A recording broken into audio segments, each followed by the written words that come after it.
Mune mai pni bipang medwa yang bun sang khap yang telene mai kyang pedang di pedung di hang nak bun sang hang knok na rung rang yo kan la jonon hane bây giờ riêng cái trái lu nhưng mà lần trái cả dọc mà lần tầng dần như vậy jonon bị ý khap lang medwa lại rung rang lại prok bua là hưng này từ rang trọ từ nyopu yo nhiều lệ hang lại prak mà hang Trung Quốc cũng lơ cái nhiều này jonon mai pre ít lang video medwa rồi lại bộ bây giờ đồng chí Minh tạo cái hàng rào cái này để cho em làm việc. bây giờ này ông chưa đủ thân ảnh nhá, xin được quyền nhá, chưa ban hành một cái giấy nào ở đây mà tự do thuyết của tự chế nha đây, đằng kia là các người kia, các người kia. Đứng ra. Người này kì, không được ngoài là bách bách thế này, cái này không liên quan. Cái nào nó không liên quan, nó là con cháu các bạn.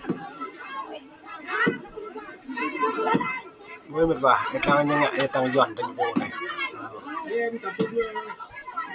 ba sang ta biết này Ông Tuyên, ông lấy nào điều này ông đọc như thế thôi, ông nói này,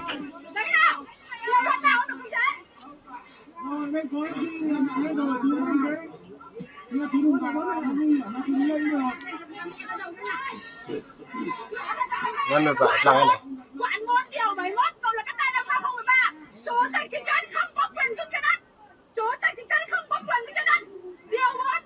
quản 4 điều 71 bây giờ dọn như thao luật này thì hả tự nhiên ngại mà một vài bay che cả nó buồn sang một nhà đi gà đấy ít lăng ấy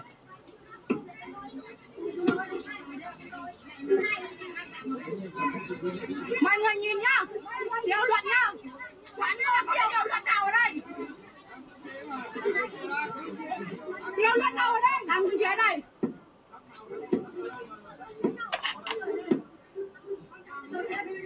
Đây, kéo nhau mấy trăm người đến cứ xe tôi mà trong cái đấy bộ luật có ghi rồi. Đây, quản 4 điều 71 kia. Quản 4 điều 71 hay không ta vào cái này. Chủ tịch thị trấn chưa có quyền cưỡng chế, không có quyền cưỡng chế. Đến lên cưỡng chế không một văn bản nào.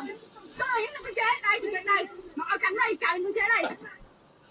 Luật đất đai năm 2013, chủ tịch thị trấn không có quyền cưỡng chế. Lộng hành. với một vài lăng này dọn tăng dọn này này Đây, trưởng công an đây, mọi người nha, mọi người làm chứng nhà tôi nhá. Đây, đang bắt người đánh người kia, đánh cả ba già luôn. Mày đừng nghĩ nào, tôi nói này, quản 4 điều 71, 2013, luật đất đai, chủ tịch thị trấn nhân dân chưa có quyền cưỡng chế, không có quyền cưỡng chế nhá, nhớ nhá. Quản 4 điều 71 2013 là cái nhá. Chủ tịch thị trấn không có quyền cưỡng chế. Không có giấy chưa có giấy của chủ tịch huyện mà chủ tịch thị trấn lộng hành lên cưỡng chế nha, vi phạm pháp luật nha. Quản 4 điều 71 2013 nha, luật đất đai. Nghe cho rõ mà nhớ chưa? Mất hay nào? Ông chủ tịch thị trấn không có quyền hay cưỡng chế. Chủ tịch thị trấn hay trả lời. Văn bản của gia đình nhà tôi. Ông chủ tịch ra đây đứng lên nói tất thành rồi. Ông ra đây nói tất gia đình nhà tôi. Ông chủ tịch không ra đây nói tất gia đình nhà tôi. Lần trốn như bằng con chuột vậy. Quản 4 điều 71 là đất đai 2013 nhá. Chủ tịch thị trấn không có quyền cưỡng chế, chưa có quyền cưỡng chế nhá. Bảo ông ra đây chắc bảo ông ra đây chắc. Bảo ra đây. đây bôi một vài anh lăng là video bên lon này nó đã buồn sang đấy luôn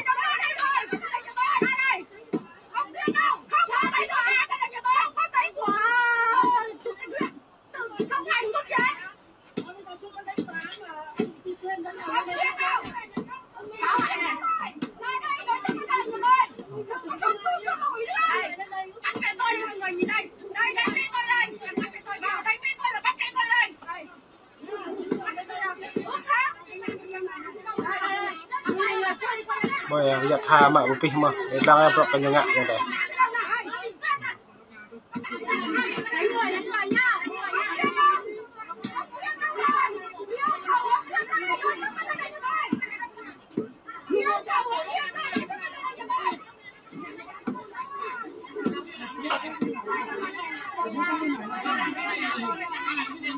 Các người này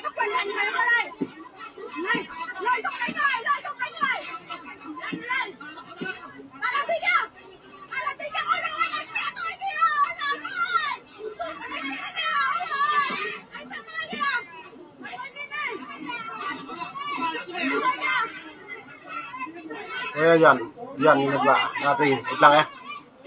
đó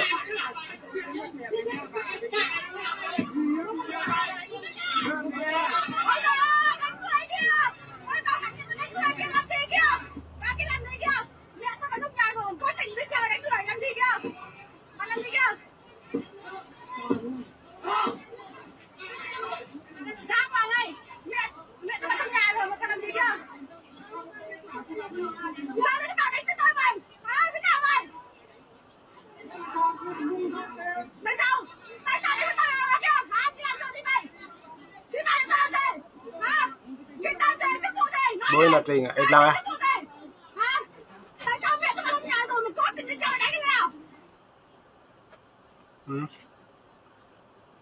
ini bang này pilih yang dah ya pilih terlay video không mày beri buka lại này lại thêm bạn có terlay lần là khách chào phá các phong hạ để sao thôi đây để sao chắc là 50 ล้านบ่สิโอนให้เดี๋ยวนี้นี่จะเป็นจะหน้าบ่อายเนาะเมียเขาบ่ทันตายยังมาขอซื้อผัวเขามันแซ่บแห้งแต่บ่กินผัวหมู่ค่ะจักแซ่บบ่แซ่บเด้อข่อยมักได้กินผัวเขา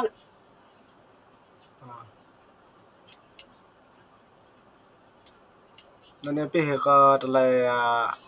obrak nyungak mirba ke yuan nak rung prong prin ke yu ka hung tlai dik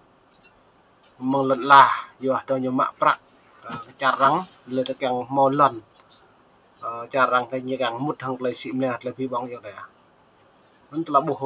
เฮาแน่นบ่มอ3ตากึดnhư budi ngak như đuôi ngak pi bang sam ta thau kut lại này sam ba pre ta thau mo le min de đuôi ngak ma pro hang ta nyu deng nên ba nên mày breed buh video le rup hang to lại pro hạt rẹo như ngạ đó này có rim rồi rim rum có tạ đi cơ ta lấy như ngạ sạt còn đã buồn sang một nhà đi gà đây rồi này video này tạo món này video này này nhưng mà lần anh đi được lắc này đang mạng lần mà cầm piêng thùng nê ấy bôi như ngạ nhưng mỗi anh sam tạc lại chơi đó này này là nó nào bà sạn với bạn này thôn tướng này này là lần mà nhìn mạng có biệt vả tuy đoạn tâm nhìn này vô hàng lấy cương chế lần là mạng cộ lần là còn đã buồn sang này lại nạ buồn sang nhập pu ur ráo như đó SCB nó lại bằng lúc na bằng bạc cớ đã buồn sang này lại đang xoan lần như sĩ ở Trung Quốc một vả lần play cả buồn sáng một nhà đi gà đa đột lại tiếp gặp với mông đang với bằng bên lần là này lại xăm nhiều sĩ cơ lần trả đây cho nên một vả này em sẽ mất còn lại này đừng hắn cái lấy mà lên tướng nhiều sĩ mà cơ là buồn sáng đọc lạc to lật chặt đi lên nhiều nó cụ mà như lấy lần hoặc là cho nên như đây nó đã bột lệch lần nhé lệch bình dân này mệt vả này nhặt sang cái lại nhặt ta bộ mò để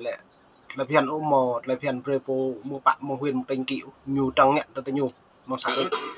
nói gì hết nó mệt vả đi làm biên bản nha rồi nghiêm đó không biên bản không gì hết thích gỡ nó vi phạm gì không biết mò giọt lại làm túi loài như càng ngại cái bụi lúc cái nào Việt Nam như đồ mò một lại phiền ô như pui á giặt lại phiền như này bộ màu kẹt để làm ăn như vậy rồi như này nên màu này là vì màu lá có bạc nhẹ mầm nít màu này nung đi hàng lô đỏ ruồi cặp cái màu cặp lại đây là buồn sang nên nhật bạc bậc đa là bậc lại buồn sang còn lại đang ngạ hàng kéo hàng lầy như chú bữa này lại ngạ hàng sợi hay bạn buộc nhưng mà đi nó tả như bồi như vậy đấy nên màu này là vì màu này có mi đã bạn đi đã bập lại vì đang nó mới đã đi là so sánh bình dân cũng nói gỡ thôi cặp với mồm là buồn sang thầu như đã bạn đi bập lại đụng mắt cướp này tao mà có quyền tao cướp còn hơn mẹ